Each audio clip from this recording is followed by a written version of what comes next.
24 घंटे में भारत ने खेल पलट दिया। बांग्लादेश का बदला पूरा नक्शा। बांग्लादेश से यूनुस आउट, एलोन मस्क ने भारत का साथ दिया, अमेरिका को जमकर लगाई लताड़। अब क्या होगा? पूरी दुनिया में मचा हड़कंप। दोस्तों, साल 2025 हमारे भारत के लिए एक नई ऊंचाई को छूने वाला साल साबित हो सकता है। वहीं बांग्लादेश के लिए यह साल कुछ खास चुनौतीपूर्ण हो सकता है। रिपोर्ट्स के मुताबिक बांग्लादेश में अगले कुछ दिनों में वहां की अंतरिम सरकार, जिसे मोहम्मद यूनुस की सरकार कहा जाता है, गिर सकती है। यह स्थिति बांग्लादेश के लिए काफी खतरनाक हो सकती है। दूसरी खबर, जहां भारत के विदेश मंत्री एस जयशंकर जी ने हाल ही में कतर की यात्रा की। यह यात्रा भारत की विदेश नीति के लिहाज से बहुत महत्वपूर्ण है, क्योंकि यहां से 2025 की भारत की द्विपक्षीय बैठकों की श्रृंखला की शुरुआत हो रही है। ये देश की बढ़ती ताकत और कूटनीतिक विस्तार का प्रतीक है। अब आइए बात करते हैं एक और अहम खबर की, जो भारत और अमेरिका के बीच चल रहे एक गंभीर विवाद से जुड़ी है। अमेरिका में डोनाल्ड ट्रंप और एलोन मस्क के बीच एक संघर्ष की शुरुआत हो चुकी है, जो मुख्य रूप से H-1B वीजा को लेकर है। यह वीजा भारतीय पेशेवरों के लिए एक बड़ा मुद्दा बन चुका है, क्योंकि इसे लेकर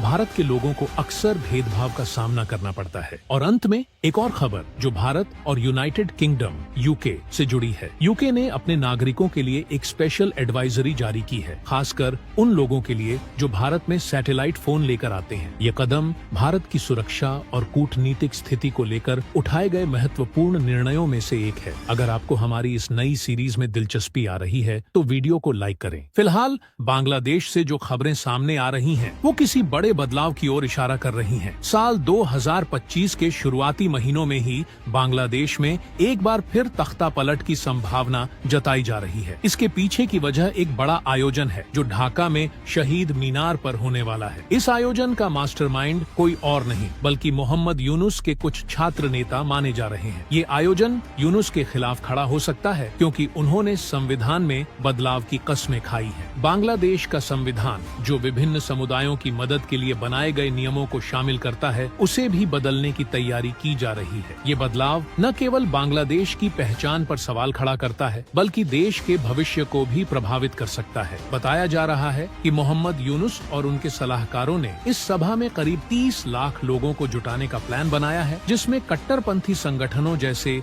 जमात-ए-इस्लामी की भागीदारी भी हो सकती है। बांग्लादेश में अल्पसंख्यकों के हालात किसी से छिपे नहीं हैं। जब तक इन आवाजों को एकजुट होकर बुलंद नहीं किया जाएगा, तब तक ये घटनाएं जारी रहेंगी। रिपोर्ट्स के मुताबिक इस सभा के नाम पर संविधान को बदलने की साजिश रची जा रही है। यहाँ तक कि बांग्लादेश का नाम बदलकर कुछ नए नाम सुझाए गए हैं, जैसे Islamic Republic of Bangladesh, Islamic खिलाफत ऑफ बांग्लादेश या Islamic Republic of east Pakistan. ये सब सुनकर दिल में एक झटका सा लगता है, क्योंकि जिस बांग्लादेश को आजादी दिलाने में भारत ने इतनी अहम भूमिका निभाई, उसी देश का ऐसा मजाक उड़ाया जा रहा है। इसके अलावा सभा के दौरान यह भी फैसला लिया जा सकता है कि बांग्लादेश के वर्तमान राष्ट्रपति का इस्तीफा मांगा जाए और मोहम्मद यूनुस को नया राष्ट्रपति घोषित कर दिया जाए। इस नए संविधान के तहत राष्ट्रपति को सबसे ज्यादा ताकत दी जा सकती है, जबकि पहले प्रधानमंत्री के पास यह शक्ति होती थी। लेकिन तख्ता पलट के बाद से बांग्लादेश में बड़े बदलाव देखने को मिल रहे हैं, और अगर ये बदलाव जारी रहे तो बांग्लादेश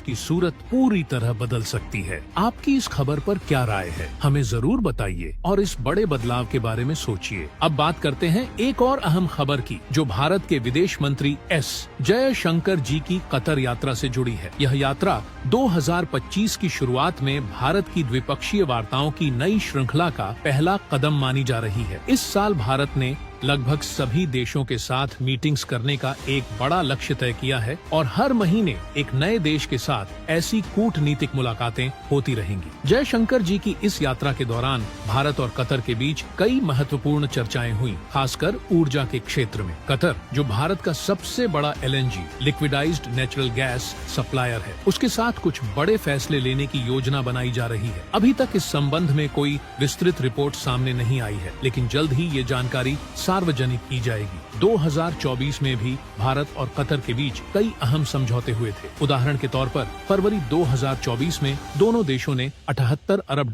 की एक विशाल डील साइन की थी। यह डील, जो कि पहले से ही LNG सप्लाई के लिए थी, अगले 20 साल यानी 2048 तक बढ़ा दी गई है। इसका मतलब यह है कि भारत अगले 2 दशकों तक अपनी ऊर्जा जरूरतों के लिए कतर पर निर्भर रहेगा। भारत की ऊर्जा क्षेत्र की बड़ी कंपनियां जैसे कि gas authority of India limited, GIL, Indian oil corporation और भारत पेट्रोलियम पहले से ही कतर के साथ मिलकर काम कर रही हैं। इन कंपनियों के साथ मिलकर भारत अपनी पूरी गैस सप्लाई चेन को सुचारू रूप से मैनेज करता है। यह साझेदारी भारत की ऊर्जा सुरक्षा को एक स्थिर आधार प्रदान करती है, जो आने वाले समय में और भी मजबूत होगी। ये तो बस शुरुआत है। आने वाले महीनों में भारत की ऐसी और भी रणनीतिक बैठकें होंगी जो देश की ताकत और विकास को एक नई दिशा देंगी। अब बात करते हैं भारत और अमेरिका के बीच चल रहे एक दिलचस्प विवाद की, जो टेस्ला और स्पेस एक्स के CEO एलोन मस्क और पूर्व राष्ट्रपति डोनाल्ड ट्रंप के बीच छिड़ा हुआ है। दरअसल यह बहस H-1B वीजा को लेकर है, जो भारतीय पेशेवरों के लिए अमेरिका में काम करने का एक प्रमुख साधन है। ट्रंप ने कुछ समय पहले घोषणा की थी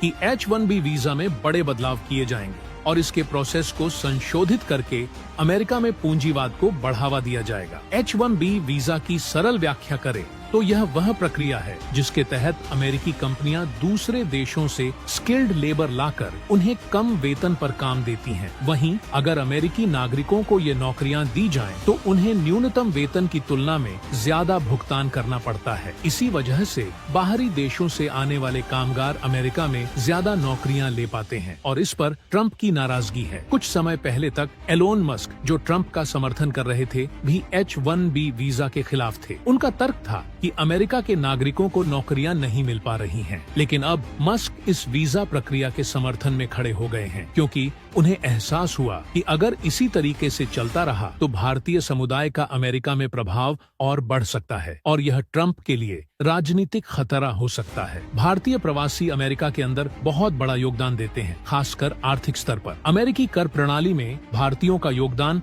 अरबों डॉलर का है और सबसे महत्वपूर्ण बात यह है कि भारतीयों की औसत आय अमेरिका के नागरिकों से अधिक है। अगर एक भारतीय औसतन 1 लाख अमेरिकी डॉलर कमाता है तो अमेरिकी नागरिक सिर्फ $70,000 की औसत आय पर रह जाते हैं। यह अंतर कुछ अमेरिकी नागरिकों को रास नहीं आ रहा है। अमेरिका केवल भारत को ही निशाना नहीं बना रहा, चीन, कोरिया और अन्य देशों से भी स्किल्ड वर्क फोर्स आती है। दूसरी बात यह है कि अमेरिका में कई समस्याओं जैसे नशे की बढ़ती समस्या और शिक्षा के स्तर में गिरावट की वजह से वहाँ के नागरिकों की स्किल्स में कमी आ रही है। यही कारण है कि अमेरिका जितने इंजीनियर्स की जरूरत है उतने उत्पादन नहीं कर पा रहा, जबकि उन्हें हर साल 2 से 2.5 लाख इंजीनियर्स चाहिए होते हैं। वे सिर्फ 50 से 60 हजार ही पैदा कर पा रहे हैं। ऐसे में उन्हें विदेशी इंजीनियर्स को आउटसोर्स करना ही पड़ेगा, वरना उनकी इंडस्ट्रीज ठप हो सकती हैं। अब एलोन मस्क भी इस बात को समझ चुके हैं और इस वीजा प्रक्रिया का समर्थन कर रहे हैं, क्योंकि ट्रंप को भी यह एहसास है कि अगर अमेरिका ने बाहरी टैलेंट पर पूरी तरह से रोक लगा दी तो देश में राजनीतिक अस्थिरता पैदा हो सकती है। इस पर आपकी क्या राय है, हमें कमेंट में जरूर बताइए। अब चलते हैं